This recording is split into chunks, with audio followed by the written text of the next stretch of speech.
Viewers, listeners, all of you out there, I want to say that I am here for you.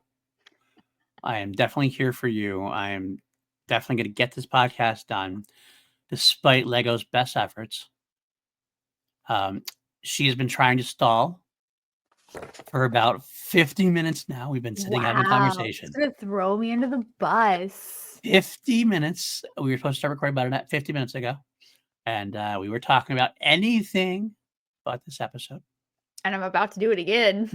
And my eyes are open, and I'm going to be looking out for the exits that she's going to try to take because I'm taking one right this second. Hello, that's where we everyone. are. Hi, how you doing? Lego here. Okay, so the title of this episode is Concordia. All right. So I, being someone who loves learning, loves I'm just a very interested person. And at one point, I went down a rabbit hole. Okay, there was these two shows. I think one was called Disasters in the Sky and was all about airplane crashes. Don't watch that. That was a mistake. I watched the whole thing. I think there was another show that was also just about plane crashes. Why did I do that? Why did I do that? And the other show I watched was I think called Seconds from Disaster, which is about like engineering disasters. Anyway, so they went down these whole long rabbit holes. And one of the things that I watched, like the documentaries I watched, was about the Costa Concordia. Are you familiar with the Costa Concordia? No, I'm not. Okay, so it's a ship that I wouldn't say ran aground, but it hit like a rock when it was going too close to these islands and then ran aground. But it started listing. I think it ended up going from being obviously straight up as a ship should be to completely on its side. It was a huge cruise liner. I think this happened in 2012. I think they had like 1,000 people on board, and I believe tragically, like 30 or so people perished. But very famously, the captain of the ship looked around and said, "Fuck this shit, I'm out," and bounced. Which, if you don't know, maritime law is very old, and people take maritime law very seriously, especially if you crash a ship and people die. If you are the captain of the ship, there's a well-known expression like the captain's like the last to leave the ship. That's because a lot of countries have a very serious laws about that. You cannot, if you're the captain, leave your ship while there's still people alive on board. So he left his ship, he abandoned ship, and the people who came to like start rescuing, there's a name for those people. Coast Guard. Yeah, Coast Guard. They're like, "Yo, get back on the boat. What are you doing?" And he's like, "No." I'm out. Forget it. No, I'm out. So anyway, he was charged and I believe sentenced for charged with manslaughter and sentenced to I want to say 16 years in prison. Wow. And which he's still serving. And they deservedly so. I don't know if the other people of the staff were as well, but because he actually wasn't in the one steering the ship at the time that it ran aground. Right. And I don't know if that person was charged with anything or not, or if he stayed on board. Because I think a lot of the people who were in higher up positions like left, which is just like you just don't do that. Right. Yeah, Wow. it was a really bad disaster, and it took years to get to do the salvage it because Right. it's a big cruise liner. Like I said, it had like 1,000 people on board. It's a huge ship. Right. I think it took a long time. I want to say it had like over 2,000 tons of fuel that had to get out first before they can salvage it. And Right. since it's pretty much completely on its starboard side, it's listed almost all the way over. It's really hard to like get it back up so they can, I don't know if they tilt it back over or they just get it floated up so that they can move it. It's very difficult. I think it cost over $1 billion. No, it was over Wow. €1 billion. This is Italy. Wow. Over €1 billion to get it salvaged. Wow. Insane. And it Anyway, was so every time they still, said Concordia, that's what I was thinking about. And it thank was you for still your less time. of a disaster than this episode was, basically. Or Honestly, at this point, I just don't care about this at that's the all. I problem. don't care. That is the problem. Like before, like we would get angry about things, and like it would be like at least if we could hate watch it and fun watch it, like fun hate watch and get But I agree though. It kind of seems like I'm looking. My first thought process was that these aren't necessarily awful episodes now at this point, but like it's just that I don't care enough to really continue with it. And honestly speaking, if this was like 4 or 5 seasons, even I would have thrown in the towel and said, "I'm sorry, I can't do no more." I've already thrown the towel. If I I know you didn't have. have you, I would have I been know. done. Of course. But I mean, I am a little bit of a completist, and I figure we're doing the entire franchise. I'm not going to leave off 5 episodes from season 2. So I'm figuring we're going to punch through them and get through them, and then we'll look forward and won't look back. So I will get a critical eye to it. I will say Concordia. I heard that name a lot recently. To be honest, it's kind of funny that it came up like there's a world in Super Mario Brothers ship, which my son and I play. There was some other game that had the name's been used a lot recently. I don't know why. What is it coming in back in wave? Is it in fashion? I don't know, but it does sound good. I'm a lover of phonetics, and when I see a good word like Concordia, I do like that word. So And that words won me that over. end in an IA, it's just Mm, appeasing. It's just appealing to the ear. It's just a it nice is. sound. It does. Concordia. It sounds regal. It sounds classic. It sounds wonderful. I couldn't But tell you what it is in this episode, though. Really, I don't oh, understand okay. what it So I is. was going to ask you, from my understanding, it's a very fancy landing pad for their ships for reasons That's because like I think people might be able to live there. It's supposed to be a gift to mankind. It's going to be hiding the breeding vessels that we're going to use, I guess, and that's what it's really there for. But I don't understand what they're selling the world with this. It's jobs. Like it's creating jobs all over the world. Humans are going to build them. Healing centers will be there, I guess, also potentially. But like, it just feels like it's. I understand why I can get by why they need them. Okay, you're telling me that there's a special kind of ship they're using for whatever reason. Still kind of stupid that they have special ships for breeding. Okay, but oh, you I need didn't get this. that at all. That's what they're there for. It is docking stations for the ships that will allow the Red Rain ready women of Earth to be abducted by V soldiers to become breeders. I don't know why you need special ships for that. But they're saying we do. Fine. But they don't even bother trying to like sell it to mankind except to say more jobs. I mean, I guess in a way that's not entirely out of the ordinary. Like you tell humans, you're gonna get more jobs in your community, and they're like, yeah, sweet. So I guess that's it, but it is kind of a You know really what? I weird just saw beginning. this same plot line done way better. Where's that?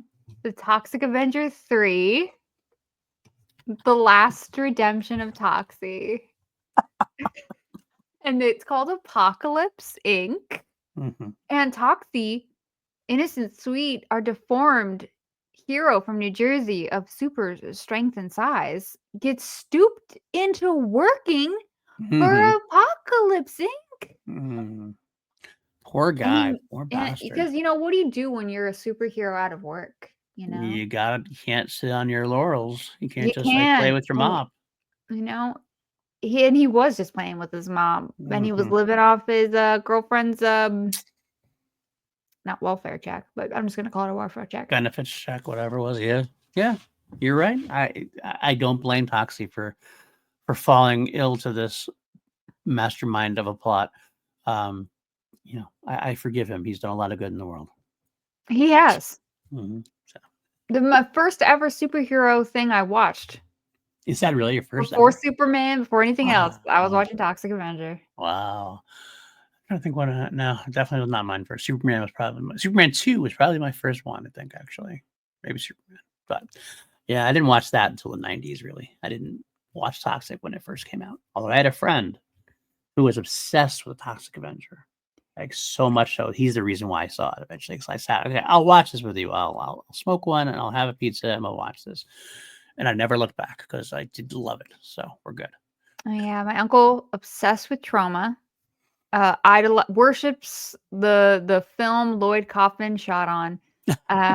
He definitely has the book. What is the book called? Everything I Know About Movies I Learned from the Toxic Avenger, or Mm-hmm. Everything I Know About Movies I Learned from Trauma. I can't recall.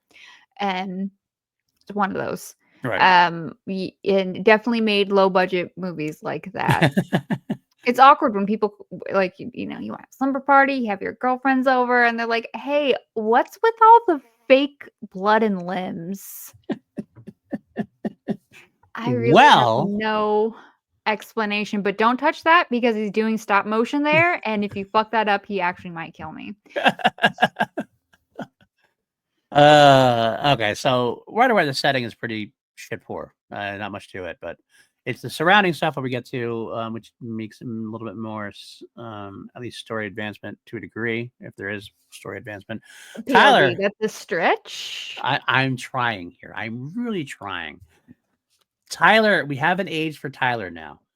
He Oh is my god. 18 Today. today. He is 18. He is older than I thought. Yeah.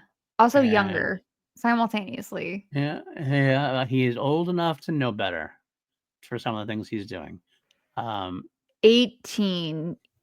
I just he couldn't have been I don't understand how you have someone who's, like, simultaneously that young and that old at once. It's just a really weird characterization. yeah, Like, he acts like a 12-year-old. yes, and he's a baby face too, so he looks young. Maybe that's just me being old, but No, he definitely looks young, but I okay. hate it's one of those things when an 18-year-old says, "I'm not a kid anymore." If you have teen in your age, you're a Mm-hmm. child.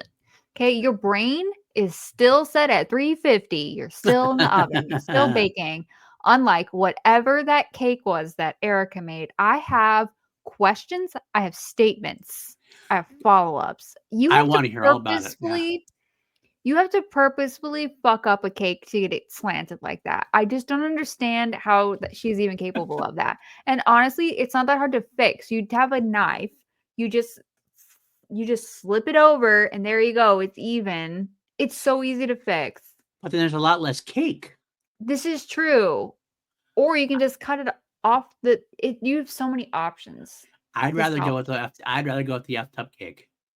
Has more cake on there because I'm not about the look of the cake. I don't judge a cake by how it looks. I judge a cake by how it I'm tastes. saying it just doesn't make sense that she got it to look like that. How do you even manage that?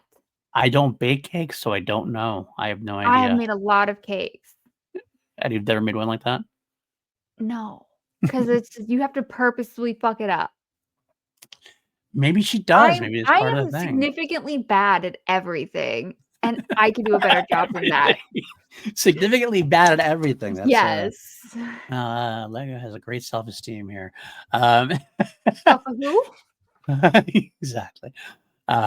You know what? I'm gonna fix this problem for you. It's something that she did on purpose because it So that makes they her could son laugh, I laugh. think. Yeah. Yeah. So the whole time through, it's just something that they do, and they're expecting it now to be the slanted cake, and it would be wrong if it wasn't the slanted cake. So it's a done on Or purpose. she There, I drops it on fixed the that. floor, in which case they shouldn't be eating it. Gross. Mm, Do it again. well, it Don't eat just floor cake. what if it? PLD. Hey, PLD. if the plate was underneath PLD. still, I am saying if the Don't eat plate is floor there, cake. if Have the a little plate decorum. if the plate is underneath, it does the cake itself does not hit the ground, then it is fair game. This is a former There's fat no way kid. it didn't hit the I'm jumping on ground. cake. Yes. Oh, you don't know that. You can't prove it. I am not going to hear this cake eating slander. You eat the cake if it And hasn't also, touched the what kind ground. of cake was it? Because chocolate frosting, it better be a yellow cake. Nah, I agree with you on that. I agree with you on that. I'm not a big Even chocolate then, frosting I just guy. don't like chocolate frosting. Me either. Give me vanilla frosting anytime, honestly. Uh, Buttercream. buttercream's a good one as well. Yeah. I used to make coffee frosting. I did like that. I'm shocked that you like something coffee related. Who would have thought? I'm literally wearing a horror movie coffee sweater. And here she is. She's trying to get us off topic again. I like it and I appreciate it. That's not my fault. You said coffee. Okay, so we got Ty's birthday. Erica's flipping out. She doesn't know what to do. And she brings back Joe, our favorite Daddy. daddy-o. Slash not the daddy. Slash has to be the daddy. Is Slash the daddy. DNA stuff is dumb. Yeah, it is the daddy. It is the daddy somehow. Also, if And you don't want me to think that's his father, this is the worst casting ever because those two do actually a legitimately look lot. alike. Yeah, and they actually kind of stand alike. I've noticed. I feel like the way they were standing, they actually kind of had some similarities in their posture and stuff, which I know is nurture as well. But like, it just felt like I was looking at like an older version of Tyler. Um, Maybe a somewhat smarter version than Tyler, not by much, but enough. Um, I like Joe. I actually like Joe being involved more. I think it gave us a little more. It was a little. The whole thing's pretty stale anyway, so he kind of like was something refreshing, like newer, not newer because we've had him in there before. But I like the fact that he's getting involved. It just made sense that Erica's getting desperate and needs to bring him back into the game here. And because Tyler listens to Daddy-O more than he listens to her at this point, which unfortunately makes sense. You live with the parent. I mean, I don't know. I was not a divorced parent person or whatever. I don't know, but I kind of feel like you live with somebody, you're going to listen to the other one a little bit more because you have less confrontation with them potentially. Um, I could be talking out of my ass, but that's just the way I looked at it when I was younger. Because I live with somebody. If I live with my parent, no, my it's just mom. usually like every other weekend, dad. I think that's Mhm, kind of the standard when I was a kid. I think that was usually like a fun time. They're not ever right. putting their foot down. And That's by the true. time you're a teenager, they've already fucked off. So you're not even seeing them anymore. Mm, So it's just down to single parent. And then yeah. I think people just always listen to mom because moms are scarier. Yeah, they definitely are. Absolutely. But she can't anymore. So Joe's this new voice that she could reach out to, which I get, and I get that like that. Let's see where else we got. Erica and her partner. I don't remember his name yet. I know I you got just wrote partner. partner. Okay, I remember Paul's name. That's her boss. Mainly because it's my own name. That's the only reason why I really remember it. To be honest with you, it makes it easy. I think if you get someone called Unfortunately, Legault, no Lagosiers, so no one yeah, to no one it's not going to to help latch you. on to. It's not going to help you, unfortunately. Yeah. So Erica and her partner are going to work the Concordia event. Okay, that makes sense. This is how. Okay, see, I see what we're doing now. We're doing this is a big event where it does remind me, and mark me if I'm wrong here. It's kind of reminded me a little bit of the final battle with the medical Yeah, building. I was thinking of Okay, that. I'm wondering if they like. I'm not going to give them credit and say it was. I wonder if they kind of like one somebody saw that old one and said, "Oh, we could make our own little version of that potentially." And if so, that would have been a smart idea. At least we need some connection back at this point because we need anything right now with a Hail Mary. But I did like, but that actually made it more fun for me because it. Well, I guess I should say this way. Let me take that back. More fun, but less fun because it reminded me of a better show. It reminded me of a better Yeah, movie. But I was thinking about that while I was going watching it, against the though. rules. Right, exactly. It's going against the rules. But I guess I kind of had fun going, oh, I kind of see where this is coming from, kind of thing. So kind of like at least gave me a little bit something to think about while I was watching the show. But yeah, we got a Joshua mention. So Joshua's still alive. I wrote him off last week. Did the actor get a better job? I like to think so. Yeah, I think so. I like to think so, just a little bit. Don't But give now, it credit. unfortunately, we have Thomas, who is Martin Cummins, Yeah. who I if you're watching like sci-fi shows in the early 2000s, you've seen this guy. He was in some episodes of Eureka, Hmm. 4400, Smallville, Bates Motel, Fringe, um, Hmm. Kyle XY, which Joe was also in Kyle XY. I really like Hmm. Kyle XY. I will not defend myself. And lastly, probably most prominently, he was Sheriff Keller in Riverdale. Which I feel like Okay. people watching this probably don't care about that, but okay, I'm a Right up little your bit of a alley. younger demographic, so just hush. I will allow you to have that. And I was like, I the end of that story you just said makes a lot of sense now more than the beginning of that story. Because the beginning of the story, you said, Thomas, you knew the actor's name and you were going to. I'm like, wow, she paid attention enough to remember the character's name and the actor's name for this one. Now at the end with the Riverdale thing, now I know Okay, why. hold Okay. up. I recognized him more so from Kyle XY in Smallville, because in Smallville, I really remembered his character. Who was it in Smallville? I can't remember in Smallville. So he was now that character name I don't remember, but he was like the scientist guy who was working with Lex in the early seasons Okay. for a few different things. I think specifically he might have been there for like the episode where people were having the bad dreams. I might not be right about that, but he was definitely there for some of the like doing science guy shit. Gotcha. I vaguely remember that. I can kind of picture him now in that era, so that makes sense to me, though.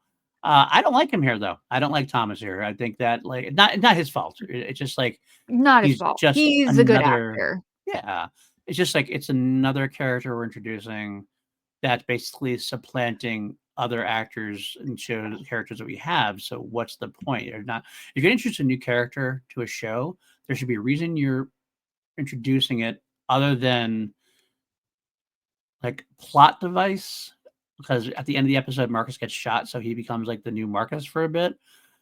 And you have Joshua, so he just becomes like they need somebody to replace Marcus for a bit because that's part of the story. That feels like the only reason like he's actually made. Otherwise, I don't know anything about this character. I think it's kind of a vague, random character that.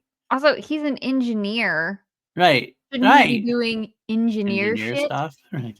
Most engineer stuff, they don't actually work with. They don't actually go to the bridge. If okay, something happened to Spock, and they're like, okay, Scotty, replace become your new Spock. number one, right?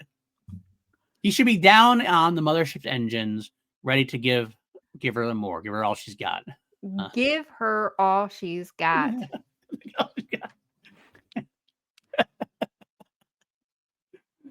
Cannot change the laws of physics. Let Anna know that. I believe Scotty could. In the right like if somebody could, I think it's Scotty. Scotty would be one. He would be the one I would throw up there as having an absolute Hail Mary shot at these for sure. So. All right, going back to. All right, so Tyler wants his family back. This is a trope that we know at this point. But what makes me more mad is his relationship with Lisa, and I don't know what they're doing with this at this point because Lisa's playing this role of like. I don't understand how Lisa doesn't know why Tyler's important. Yeah, that's what I'm saying. Like, I don't understand like her. This is like Ryan all over again, but worse. Like at least with Ryan, yeah, you don't ask him what he's doing. You could kind of just shove off if you need it, if you like the show enough to kind of make excuses for it. It's sometimes you do when you like a show. You can kind of go. Sure. You can kind of go. Okay, he was a sleeper agent. He wasn't given a lot of information. He was just told to do certain things, so he doesn't know everything. He is the Willie of V in that case. Like he was sent to the wrong area. He just does what he's told. He only knows a little bit of stuff going on. So maybe he doesn't know anything. Lisa is like her right-hand woman, basically, as the daughter, the princess, the one who's like a lot of these plans apparently hinge on, and she doesn't know why Tyler is important. I mean, she knows, and why doesn't she tell Erica? Like, I don't. Maybe I missed it, and I could have missed it. I'm confused. She should at least tell Erica, like, it's important that they have a kid, right? And she knows that, but she doesn't tell Erica that. Like, how would Lisa not know that? I'm so confused. Right, because she knows she's supposed to breed with him. That's like what Anna has told her, pretty much, that she had the breeding skin or whatever, the whole weird freaky CGI thing, which was ridiculous. And then like a couple episodes ago now, I remember when. But also, like, they've done nothing with that and mentioned it 0 times since. Right. But she did such bad writing. I just don't understand it at all. I really feel like it makes it complicated, overly complicated, and it doesn't make it. And even the easy access points that we have aren't helping. We should not be with Lisa as a good person with Erica at this point, because that just gives it. Lisa can't be the one holding back information at this point, unless you give her a reason to. Now, I don't know what that reason would be, but a good writer might be able to come up with something like where she's, having feelings for Tyler and wants to help him, but maybe she still feels like she can't betray her race somehow, or her species rather. So she kind of has this like conundrum. Because right now her conundrum is less about like it's more about being scared of mommy than it is about caring about her species. It feels like, at least that's how it's coming across. Now, if that's how it's coming across, then she should be telling Erica everything, but she's not. So it's like they're trying to play both sides with her, and it does not work that way. It doesn't. It just nothing about the show works for me. No, you're not wrong. The reason why we have the engineer so that we can give Tyler the gift of getting his own shuttle, because he's going to get to fly his own shuttle or get his own shuttle, which I didn't even understand which way that was going. Fly. He's gonna fly a shuttle. He's gonna be the first person to fly a shuttle. Right, and that's enough to like draw him in from this trip. I just don't understand boys, because if I was 18, I'm still in high school, and they're like, "Hey, you get to fly this," I'd be like, no, thank you. Shouldn't like a pilot be the first person to fly it? Like, I mean, I can understand him wanting to do it because he's like, I wouldn't they want like to him be the too. first. That's just too much motorcycles. responsibility. Give it to somebody else. He's gonna get trained to do it, and it's kind of like you're giving me a chance to fly a spaceship. Oh, that's pretty cool. I want to fly a spaceship. That's pretty sweet. But at the same time, I think it's like, so Joe's gonna give him a motorcycle to drive across country, and like at 18, that should be very exciting to do. I would love to have gotten not a motorcycle because I never want to ride a motorcycle. That's me. Like given a transportation mode, I would never do that. I couldn't do it. I guess I'm too chicken shit to do it. Something about I've seen too many bad things happen. Motorcycles and stuff. But just feels weird that like that. I mean, we know. Okay, so Joe gives him the motorcycle in order to get, because so we should bring it back. They want to bring Tyler aboard and make him. They're trying, and Joe and Eric are trying to get him away from the visitors, and Anna's trying to keep him with the visitors, pretty much. So Joe and Erica's scheme is to give him his motorcycle, tell him about this fancy trip that Joe took when he was 18, get him away from Anna for a little bit. And Anna gets him back by saying, "You're the first person to fly a shuttle," which doesn't seem like it's okay. Was there anything in that scene also that like got your attention? Maybe, I'm not sure. Okay. Okay. He says, "Thank you," walks up to Anna and kisses her on the cheek, and I wish that I had been recording my facial reaction. It's like, what the fuck is that? I don't know. Like that was that's the first time we've ever seen that. And it was so weird. Weird. It looked weird. It looked like he was awkward about it. And like that obviously was like this, like written stage directions, and they just went with it because it was there. It was just baffling. Whoever made that choice, baffled by it, bro. Yeah. Oh, I'm not wrong. Maybe if we had seen other people doing it, like that was how the visitors greeted one another, and then he did it as a way to like fit in, sure. But like we've never seen that before on this show. It was just so strange. Absolutely. So after everything goes down, the only other thing with Tyler at this point, if I remember correctly, if I'm trying to look at my notes about Tyler specifically, after the assassination attempt, which we'll get back to with the rest of the show, Tyler decides at the end not to join Concordia anyway. And they don't even like really give a real reason. I get it, but like it feels like they killed 3 friends of the visitors. He goes back and forth every episode. It's whatever. Yeah, but I guess that's my point. Like, because they don't even like have a. If I remember, they don't have like a scene where he decides to. It's just like it's like this like follow up. Like, oh, Tyler decided not to join it. Yeah, I was gonna say, doesn't Erica just say it? It's like, wait, what? That feels like it's important enough to have a scene devoted to it. Or at I least just don't understand. Is Tyler a character or is Erica the character? Like, you know what I mean? Like he's just like a chip that. Yes. He's like a pawn that other characters kind of react around. He's a catalyst. He is a catalyst for the story devices, which we don't necessarily need because they end up being tiring story devices. I mean, he is the catalyst of this entire episode because we have Ryan and Eli meeting in the beginning, right? Eli Cohen, Odette Fair, mummy guy that Mummy wants to talk about. And Ryan wants to assassinate Anna, basically because of his daughter.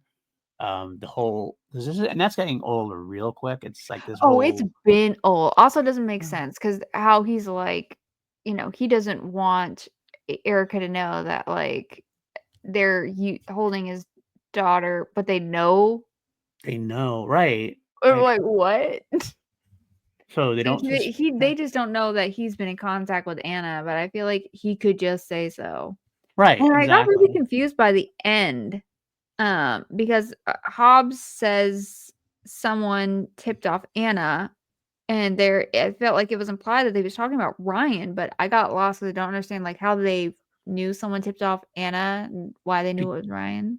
Well, someone tipped off Anna because she was supposed to speak, But and also like, then wouldn't someone came up to her and said, and when he said something, she not. So obviously, someone must have told her that there's an assassination attempt coming, I mean and they the only could have said people who knew anything.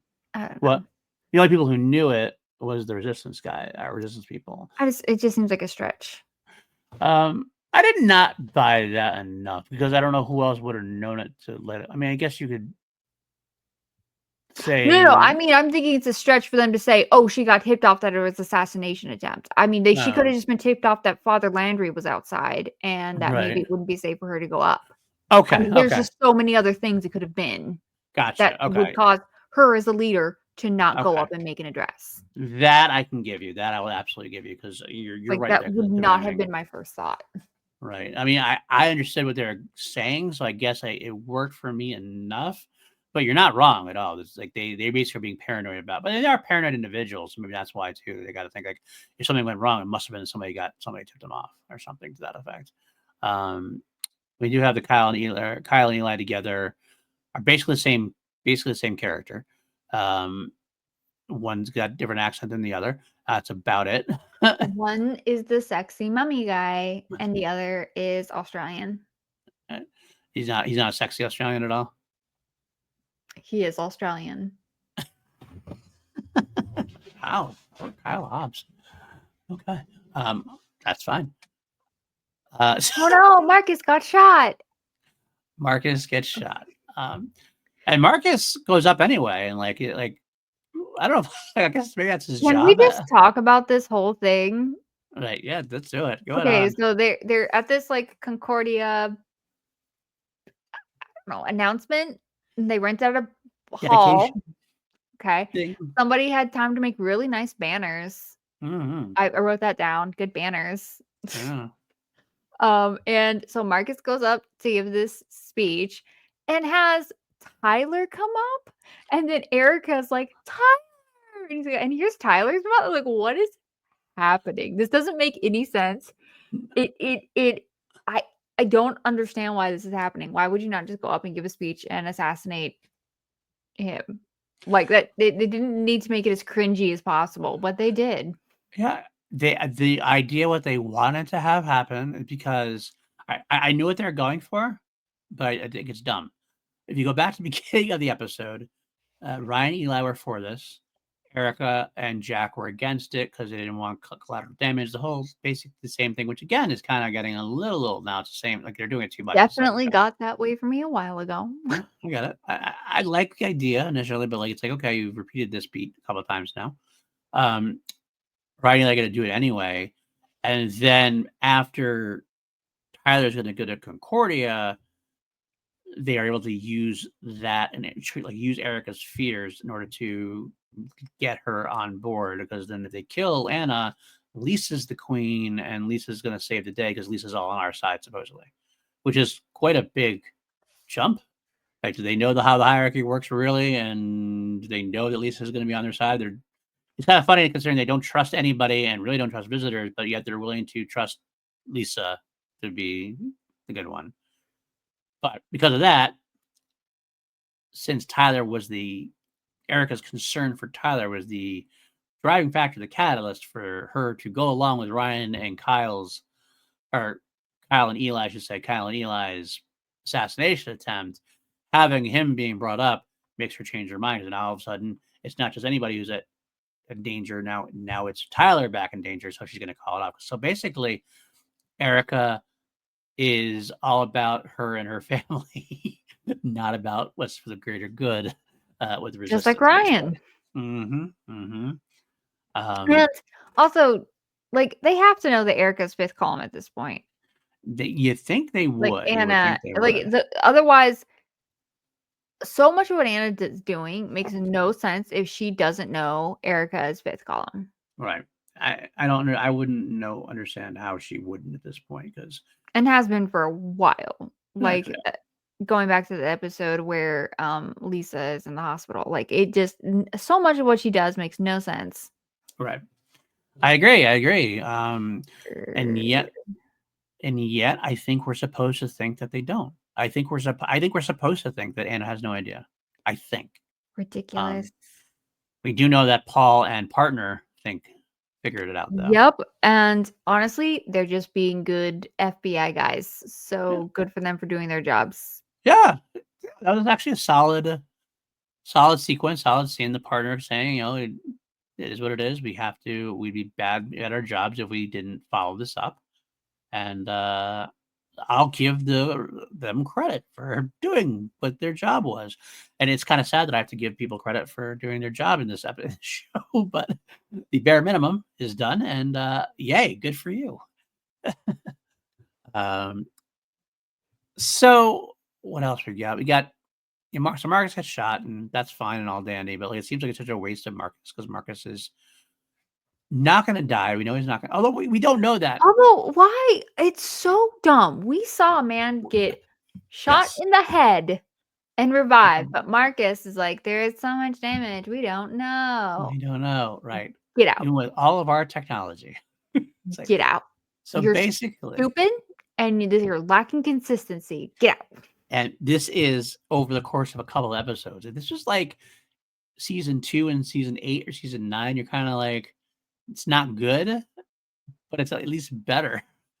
Lack of consistency than over the course of like 9 years. When you're doing it like from episode to episode, when it's that off, it's like, Jesus. I mean, like you got to have some kind of consistency here. And you should err more on the side of death rather than near death because you start doing the superhero resurrection type stuff, then all of a sudden the stakes are completely gone. Did you believe for a second that Marcus was going to die? No, I didn't either. Now, if it had been Thomas, I might have believed that because Thomas was a character of the week. It felt like it could be. And could we just say that, like, writing wise, wouldn't it have been more interesting if they'd shot Anna She and was. then they revived her and she just came back?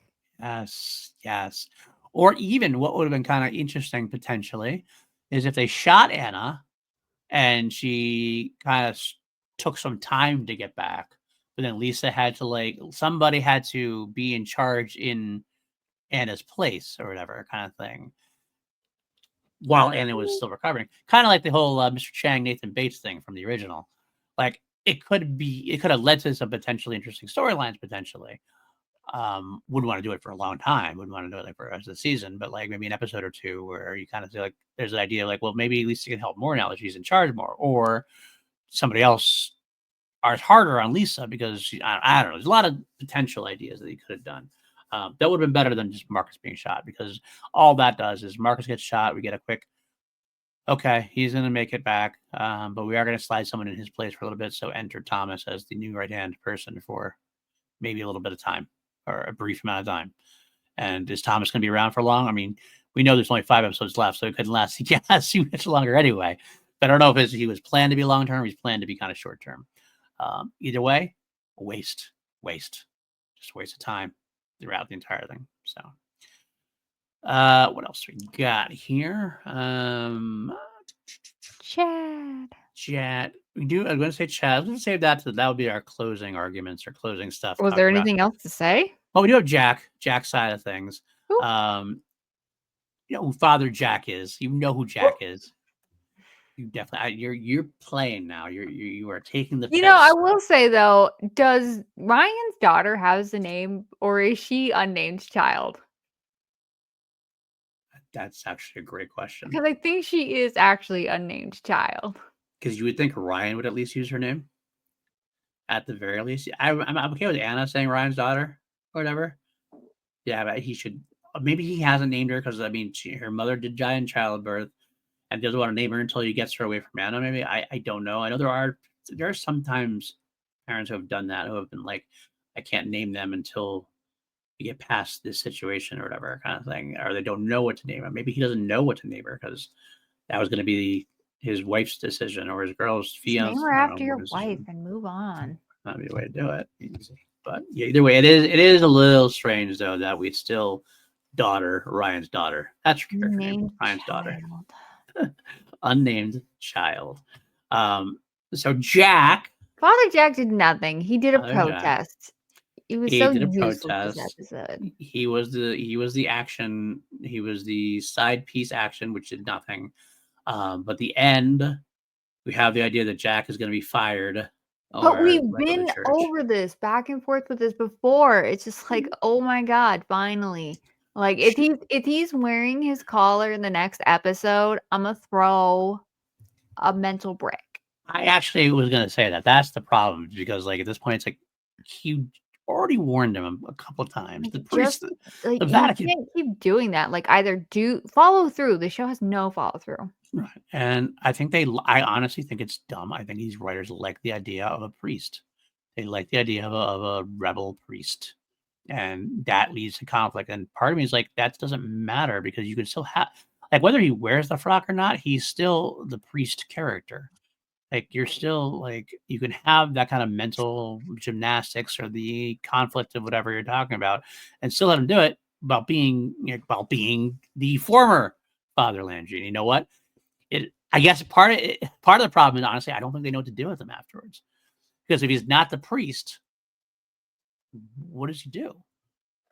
Like, he doesn't get another Probably has job, significant financial problems. and he just sits in the resistance headquarters, kind of like, did he hang out with Science Guy? By the way, where was Science Guy? Ooh, where is my science boy? It's a good question. He actually brought some levity and fun to the show, and that's why we Finally, couldn't good have that. character, and We it couldn't have seems like that. they're reducing their characters. Where's Joshua? Where's Science Man? Mhm. But yeah, you bring on Thomas, and it's just could Joshua have done Thomas's role very easily? Very easily. And it seemed like Anna liked Joshua and trusted him. Yes. Especially since he's been, reprogrammed or whatever to be back to a hard ass again, supposedly. I just, yeah. All right. Let's move on. Let's talk about, I think the only thing we really talk about is Chad and Chad's whole scenario. The point counterpoint with some woman that I don't remember. Reporter, investigative journalist. Well, she didn't investigate journalist. She just came and said some things that were unfounded. Right. And xenophobic. I think that is what writers think that an investigative journalist does. Yeah, probably. That's why I call it that. That's what the character, I think. That is probably the thing. PLD, you look okay. It was such a, like, she was so bland anyway. Like, she was basically woman number 2. I had nothing stood out about her. Like, that could have been a producer's cousin. It added nothing to the show. I'm trying to think I kind of like, if you tell me before the episode started, because that's an interesting angle, giving Chad a foil. Okay, that's something, at least it advances. Oh, that's not how I read it at all. How did you read it? I read it as he needs to publicly be on the side of the visitors because reporting. See, he wants someone to come and call out the things he's saying. Right. No. You get me. You misunderstand what I'm saying by that. No, I agree that that's the case. I think Chad getting a foil in terms of somebody else to play off of in a way, like, because like he's been doing this whole like thing with Anna, which we got bored of in the first season, let alone the second season at this point, and he doesn't hang out with the Resistance really yet. So giving him someone else to play off of and do what you're telling me to do, that actually, I kind of almost like the idea of. Not the execution, the idea of the fact that he could have somebody else be his mouthpiece was kind of an okay idea for me, but it just watching the execution of it, I kind of was like, okay, I didn't like her. I didn't like what they did with her. I kind of hope it was gonna end, but I think we're gonna have to have her for a couple more episodes. I'm gonna guess. Um, yeah, I don't know. I don't know. What did you think? Um, I did not like what she was saying. Yeah, oh, yes, absolutely. Definitely not. Like, I found it very bothersome. Like, she just came up and said, like, "Hey, new people coming is bad because what if they have diseases? Mm. Look what white people did to Indians," said white woman. And I think she used the term Indian, right? Or did she use Native American? I don't remember. I honestly don't You know remember. what I'm saying? I do. But I'm I like, do. no, no, no, no. Let's not do that. It's 2025, and you know what they have? Healing centers for free. Right. So I think we're good. Jesus. You want to know a great way to avoid diseases that people aren't bringing in? Get a vaccine. Cough, cough. But yeah, I just found it very bothersome, Yeah. and that she didn't bring any actual conversation about what is specifically going on, which Yeah. she could have done, and that would have been far more interesting conversation to have Chad bounce off of in a That's the public way. execution. That's the execution we needed. Yeah, absolutely. Thank you for enunciating that because I couldn't really figure out how to say that. You said it better than I could. And in terms of the show, okay, so now with this whole bringing out the Concordia thing, and like we want to take it's urban renewal. They specifically want to take places that have fallen into disrepair and start to create jobs and safe places and free Mhm. healthcare and all this really cool stuff. And I'm just watching this in 2025. I apologize, but I need to go on my soapbox. And I'm like, she is disrupting the status quo of the wealthy elite. Like, her enemies would be lobbyists, politicians, the wealthy CEOs. These are the people who should be going after Anna and the visitors. And it's bothering me so much that the show does not have the intelligence to comprehend that. Like, Kenneth Johnson would, man. And and and I guess, yeah, it would be like Midwesterners and Southerners who were like, aliens are scary. And um I don't know. There could be a conversation if like all of the aliens were maybe like specifically white people, but they're Mhm. not. It's very like diverse. Right. Um and then I don't know. Like, the only thing the visitors are doing that's bad is the whole potentially using human women to breed with, which I find still very confusing. And I just don't understand in terms of the writing, the point of doing that, Right. especially when you look at this as being a IP Mhm. that we Mhm. have an original. What about that original are you watching and thinking, okay, in modern times, they're not going to be fascists, and it's not going to be a story of the United States being taken over.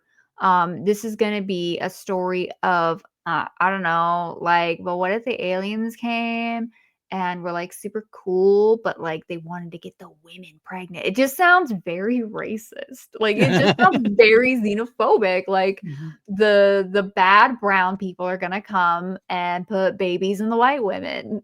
That's just how it sounds. You're not wrong. You're not wrong. I mean, the original was definitely showcasing fascism rising, whereas this one This tends one to is more like be communism bad, right. and, they're gonna take our women's. But I don't even think they're that intelligent to like. I don't even think they're saying that Oh, I purposefully. don't think they're saying that on Okay, purpose. yeah, I think the idea was honestly, I think they looked at it and I go, think they actually, as people do think communism bad. right, right, And this is very much coming more from a right-leaning perspective, mhm. and it is coming off to my mind as being very poorly written, unintentionally or not xenophobic, kind of misogynist, and just It is surface level. Yeah, Basically, it's basically surface surface level at level. best I because it's just so know that poor. I mean, I done. know that the visitors are bad aliens that came to Earth and are doing stuff that we shouldn't like. They're taking away something of our freedoms, and basically, I think they have Mad Libs of V. They have like the basic idea, like it's fill in the blank. This is the visitor. Who are they? Where are they coming? Why? What are they doing? And they just are filling in the blank with stuff that makes sense in their heads, surfacely, without going anywhere near the depth that kind of Johnson did to actually make some kind of active commentary on It's like society. a 6th grader wrote a paper on the Crucible. Mm, good point. Exactly. That's exactly what it is. It's ridiculously surface level, non-consistent with itself. Even to be honest with you. No, that's like the worst part is like it's lacking consistency even in a self-contained season. Yes, and I think it's also like I'm not. I don't want to throw J.J. Abrams under the bus 'cause I actually like a lot of J.J. Abrams' work, but I think a lot of J.J. Abrams like a mystery box kind of thing is what they're Yeah, trying to go for, and 1000%. but it's not, and, Like like a lot of J.J. Abrams stuff, like there's unfortunately nothing satisfying I in the felt like box. this for more recently Rings of Power where they're like trying to make certain things a Right, mystery, quite a right, few things a mystery, and it's yeah, like, okay, well, first of all, it's a prequel. No, we're not confused about this, though. It right, didn't need to be a mystery. It's kinda right, stupid you decided to make it one, right. and then it's like, when they lay it on pretty thick, but didn't quite do the name reveal, but they laid it on real thick, it's very obvious who this person is, but then they make it a whole plot point of like, "Well, let's think of what his name can be because a name is important." No, we know who it is. Just say his Just fucking shut name up. and move on. Right, right, It's exactly. frustrating. It's I so agree. frustrating. I But it's agree. like it's the desire to make things a mystery because I think honestly the writing I think it's very lazy. There's shows where a reveal works, having a mystery and a reveal Yeah, works, 100%. but not every show needs that. You can No. just tell a story. Mhm. That wasn't that's part of the time for sure. I think part of that 2009 era, that's everything was trying to be a mystery, somewhat, and, thank J.J. Abrams for that partially. Um, Yeah, Lost was really big. When did Lost start? Because that was 2000 definitely before 2009. 2005, I wanna say, 2005. 2005, 6, somewhere around there, maybe 2004. Yeah, right around there, I 2004, was gonna say 2005. I was definitely still in school. Yeah. So I remember one of the big reveals when the Red Sox won the World Series, and they used that as like a Did reveal. I never watched 24, but I imagine this show was definitely kind of got a 24 vibe, is that I imagine. But, like, obviously 24 has way better writing. But, do Yes. they have a lot of, like, mysteries Yeah. and reveals and stuff? Yeah. There's a lot of reveals about so it's always about like usually someone in the government is betraying Jack Bauer somehow, or somebody's betraying somebody. They figure out who the reveal is, who's the one who's really the bad guy. And it's always about who the real bad guy is and how high up the corruption or whatever goes and that kind of, yeah. So there's a lot of mystery box in there as well. That's pretty much, yeah, that was a big show of the time as well. So those are probably the two bigger shows of that time in that kind of episodic action drama kind of way. So that makes sense that you would try to do that, but they're doing it so piss poorly. I mean, people could argue Lost's finale and not being a very solved mystery box and not a very satisfying ending to the I mystery liked box. the end, but more to the I point, at the end of the day, as much as I rewrite things, I can't think of a better ending. I'm So, not one of those. I actually enjoy the ending enough too. I think it's a fine ending. I don't love it and don't hate it. I'm just kind of like it's good enough. It I've works definitely seen worse endings. for sure. For sure, it works. Some people really don't like that ending. Obviously, it has something to do with it. But V doesn't even like you don't even care about the mystery box. It's like you're not even sure. Like it's more about a confusing. The viewer doesn't even really know what questions to ask. That's the Yeah. problem. Like it has this idea, like you ought to know what. Like our only question is, what are they doing here? You kind of sort of answered that, but like, so what is the rest of the mystery? And it seems like there's supposed to be more that we're supposed to find out, but what could it possibly be? I have no idea. And to your It's point, I also don't care. okay, so, like, tension. Was it Hitchcock who said this?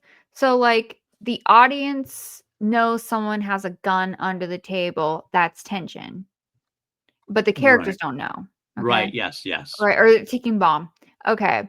But like there's a point where it's like you can drag it out too far. Absolutely. I think it's the point Oh, where you don't care. yeah. You're not tense anymore about it. You don't even care what it is anymore. It's like you want to know why they're here. I wanted to know why they're here during the first season. Like, why are they? We even said everywhere, why are they here? And We said we're it a starting to get lot. more, We just and kept we're getting asking. every episode. We started getting more frustrated about it, and then we stopped asking because we're kind of like, yeah, we're done. It doesn't even matter what. And then by the time they actually gave us breeding, we're kind of like, oh, okay, sure. I mean, And what a terrible decision that is. yeah, Like out of all the reasons they could be here. Like right. I'm sorry that I find that it very aggravating. Yeah. I don't know why they had to change it anyway. Like, it's okay that we knew they're coming here to like take our water, to take our food, or to take us as food. That's perfectly fine. And the reveal would have been better. Like, we didn't need to have that as a mystery for us. The characters having the reactions is the story. Having them react to that and what happens then. That's the story. Um, I don't like when V came out in '83. And granted, I've lived with it my whole life, so I can't tell you what I felt like when I saw that and found out who they were. I don't think it was, like, treated as a big well, we found out, first of all, in the second episode. Um, the first episode, they come, they were happy, and this is, like, a 2-hour episode, the miniseries, the original miniseries. We came, everything was kinda happy at first. By the end of the first episode, we knew that there was something wrong. Okay, that's good. We knew something's wrong, that was the tension. Second episode comes about halfway through, okay, lead character goes up and finds out what that is. And that's the reveal. It was how Donovan reacted, how Mark Singer reacted. That's how Julie reacted when Mark Singer tells her at the end of the episode. That's it. There we go. There's 2 episodes in. We know the mystery. And it's good. And we're ready to go on with the story. This, we are like 8 or 9, 10 hours in, and we're still kind of like, huh. And then the reveal happens, and we don't care. We don't care at that point. And Um, it's also I meant to say something before when I was talking about tension. It when the us as viewers are aware mhm, of something that the characters aren't, but it's not even that it doesn't make sense that the characters like aren't discussing it. But it's just like it doesn't make any sense that the characters know. No, like going back to Lisa, how does she not know what she's there for? It right. does not make any sense that she doesn't Absolutely. know and that she has not communicated it to Erica. Right. Like, if It they wanted to go with just Anna knowing everything, I could see that maybe it's not a great Well, idea, then but at why least would Lisa be doing anything with Tyler? right, exactly. Like you can't have it both ways. Right. I was saying, like, if you go back to the beginning and write it out and say you want Anna to be the only one who knows what's going on, maybe Anna and Marcus, or Shutter, Diana knowing, because she's such an important part of this show. And I say Who? sarcastically. Exactly. Jane Basler, I feel so bad for you. I feel so horrible for you. We didn't get an appearance of her in this episode, I don't think, did we? I don't think she appeared in No, this one. she No. came, she got her check, and she said, "Bye." Like, at least when she shows up, I perk up a little bit because I love Jane Basler. Like, that's a little entertaining for me because I like her. But like, I agree. It's just kind of like, what are you doing here? I also assume that she picked her wardrobe because they usually have her dressing very nice. Yeah, that's true. That was the bonus part of her contract. Won't give me a whole lot of money, but let me pick my wardrobe, and she got to wear it home or something. Got to take it home with her. I mean, honestly, not bad. Not bad, good. Not a bad bonus. Absolutely. So, It's like those actors who like, "Nah, I'm not interested." "Oh, you're filming in the Bahamas? Alright, all right, I'll suck it up. sure. I'll make grown up 17. I'll make I still know what you did last summer." Definitely what Freddie Prinze is doing for sure. Oh, All wait, right. are they making another one? They are making another one. Yeah, yeah, yeah. That was a good pull. You didn't even know you were doing it. I didn't. And Freddie Prinze, who is notoriously like, not wanting to do a whole lot of work, like recently, been kind of like very hesitant on doing stuff or anything else. But he's coming back now, so I'm sure that was probably some of it. Like he got a vacation out of it or something. I don't know. I don't know. I really wish they'd do another Scooby-Doo. Yeah, that could be good. And you know what? Oh god, d the I Know What You Did Last Summer movies are so overcomplicated. Now those are overcomplicated. This show is undercooked. Those movies are overcomplicated. Did you know that there was a book? Yeah, Okay, because I I've remember never reading read that it, book. I but read the from my book. understanding, the writer doesn't like the movie because she didn't Right. really write a slasher. Right. She did not. I read. I think because honestly, I read the book when I was young, before the movie came out, before the movie was ever even in existence. I read it. I don't even know why I read it. I think I want to say it was a book fair book. Oh, they did have a good cover. Like it was one of those, like I went to a book fair. I was going to buy a book. I liked scarier movies. I'm like, this is the scariest kind of book. Looks a little scary. And I was like, okay. And I read it. I remember liking it, and the movie was a lot different. But yet is much more overcomplicated than it has to be. And it always feels like it's like lesser of like they made Scream, they made Horror's Back, so we're gonna kind of give you this like the B level version of that kind of thing, and like they're trying to have their own thing. And I just don't think we need to redo everything we did in the 80s and 90s at this point. I this one didn't need a remake or a reboot or anything. But what do I know? It's probably gonna make $1 billion. I mean, but who will be Will Benson? Benson? Mhm. It's like one of the greatest lines of cinema. That, if I remember, actually was in the book. I think actually though, I think that was actually in the book, and it blew my child mind. It was like a fifth, You know, sixth grade. there's so many things that work in a book that Yeah, don't work visually agreed. in film or when you actually hear a real life human being saying them out loud. Yeah.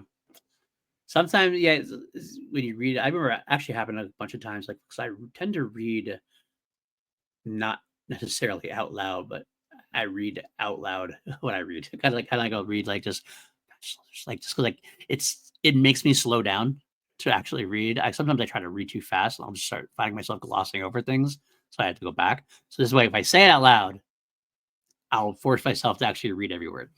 Um, and when it happens, there are some times I've gotten to a point I'm kind of like, this person did not read this book out loud. This author definitely did read this out loud. He just wrote it down, and that was it. I mean, it's famous, like George Lucas line: "You could write this shit, but you can't say it." As Harrison Ford That's said. true. But wanna know who could say it? I bet Harrison Peter Ford. Cushing could say it. Peter Cushing could definitely say it. You know who else could have said anything? And he's not in a Star Wars Christopher movie. Lee. Christopher Lee, but Alan Rickman Mm, could say anything. He could say anything and make it work. I feel like that. Tim Curry too. Tim Curry, yes, yes. Some people who just they have a way with words. I mean, I could always throw out Christopher Walken, but he's more funny when he does it. Christopher. Oh my god, I was just rewatching Hair. I'm sorry, Hairspray, Hairspray. Right. I knew what you're talking about. That's why I laughed. Like Did I mention I've been getting into musicals this year? you did. I'm You have about mentioned that. to I just learned apparently Starlight Express. Is this a deep cut? Have you heard of Starlight Express? I have seen a production of Starlight Express. Oh my god. So I heard that they're doing a new one that they started last year. I've heard And that too. It was like the I forgotten. downloaded the 84, I think it's Mhm. 84, Forgot, yeah. original cast recording. I'm gonna listen to that and I'm gonna compare it to the new cast recording from 2024. 40-year Oh, difference. I wanna hear the difference. I would I love a love to cast hear. recording. Oh yeah, I love a good cast recording as well. I mean, it's just the forgotten Andrew Lloyd Webber So I'm generally musical. not big on Andrew Lloyd Webber, even though I know I've mentioned him a few times this Mm, evening. yes, you have. That's okay. Yeah. Well, I didn't like Cats, but I do like a lot of. I loved me a. This is Well, I'm a big unsurprising to fan of you. Terrence Mann, Okay, well, that's fair. That's fair. and he's not in the he's I don't think he's in the cast recording, but he has played Rum Tug Tugger, who is, of course, the Mhm. coolest of cats. Right. I actually do remember that. I remember liking him, even though I didn't like any. I didn't like the musical. I liked that character, I believe. Um, I did love me some Andrew Lloyd Webber growing up. I did love me some Jesus Christ Superstar because I am like not a religious person at all, but I love religious stories. You've Like mentioned. I have mentioned that before, so I love religious horror. For whatever reason, it hits me right. I hate the idea of organized religion. I never call myself that. I'm a recovering Catholic, as I say. And but for whatever reason, so when I got Jesus Christ Superstar, I was like, this is awesome. So rock and roll, Jesus, this is cool. And I love rock and roll. So 70s rock, and it was a musical. That blew my mind as a kid. I was like, I didn't know you could do this on stage as a musical. So that's what got me going for That's Weber. interesting. I know they did a film version of that, right? I haven't seen Yes. it. And It's interesting. John Let's see. Shu's next movie is Joseph and the Amazing Technicolor Trenchcoat. Well, I mean, Yeah, obviously after Dreamcoat. Wicked 2. Dreamcoat, yes. Technicolor Dreamcoat, that's the name of it. What did I say? Actually, Trenchcoat. That's totally different. Oh, That's the Columbine musical, I think, or something. I don't know. PLD, Jesus. Whoa.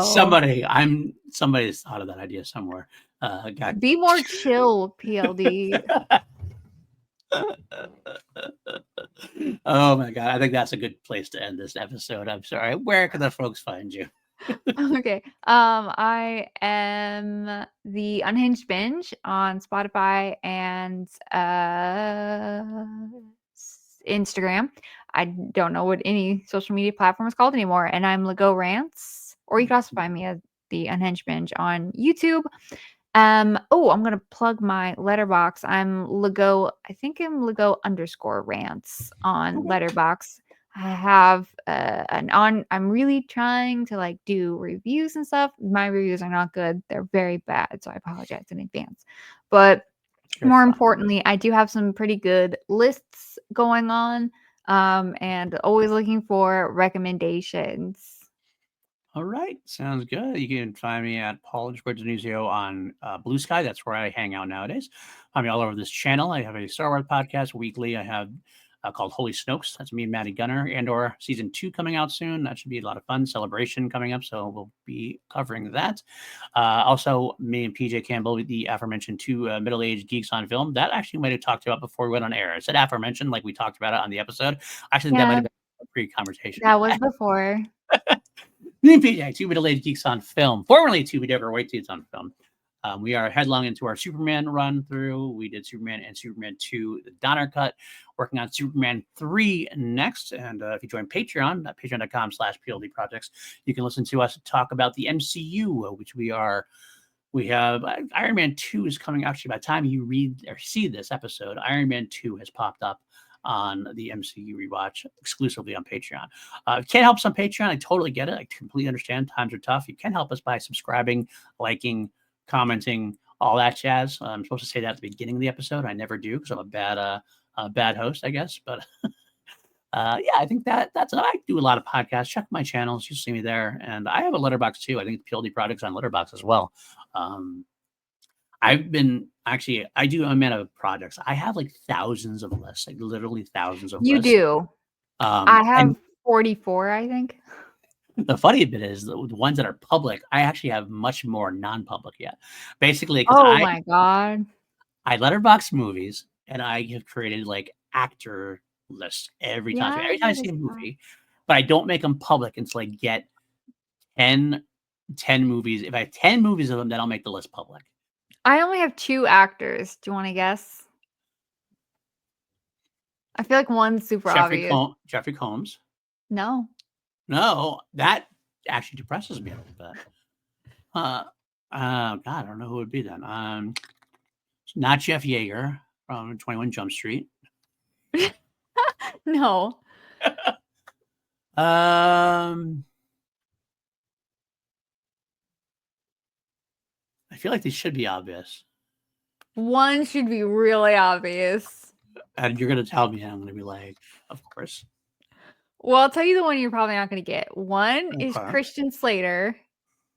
Okay. I mean, actually, that does track. And that person's a famous person, right?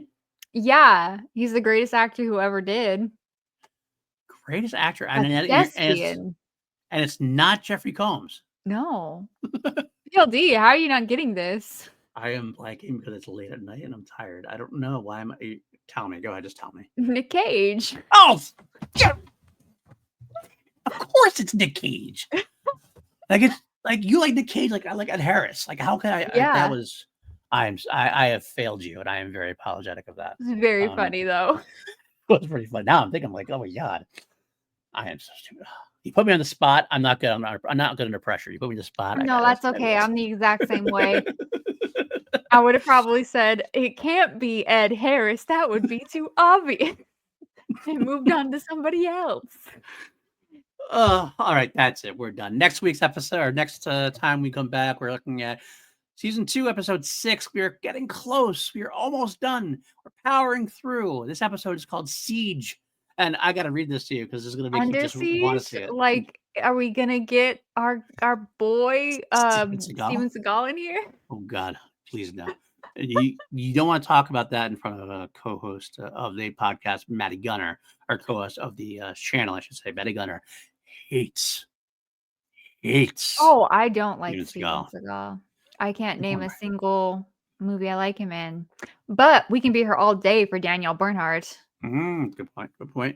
Under Siege is probably the only one I actually am okay with from him, but even it's not because of him. So, anyway, Siege. But listen to this description. You're going to be shocked. The first sentence. Anna enlists Ryan to help in efforts to eliminate the fifth column. Wow. The Vatican orders Father Travis to have Jack leave the church.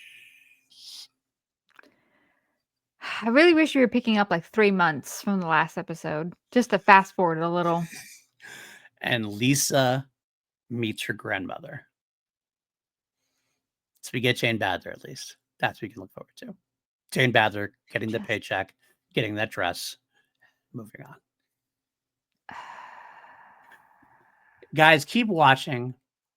Keep watching for Lego's sake. The work she's putting in here, the work she is putting in for you. She's trying her best. I don't know what else to say. Much love to everybody. You guys, we're here for you. I can't wait. You know what? I should say real quick before we leave, I will say I did tell Lego that afterwards, when we get to review adjacent, we're doing the books and the comics, but we're going to have some adjacent times in between. I'm going to let her curate our movie choices, which will consist of cast members from V, like the old V, directors like Kenneth Johnson from V, alien invasion movies, and things of that nature. So that will be her revenge on me, and we'll see. Until next time,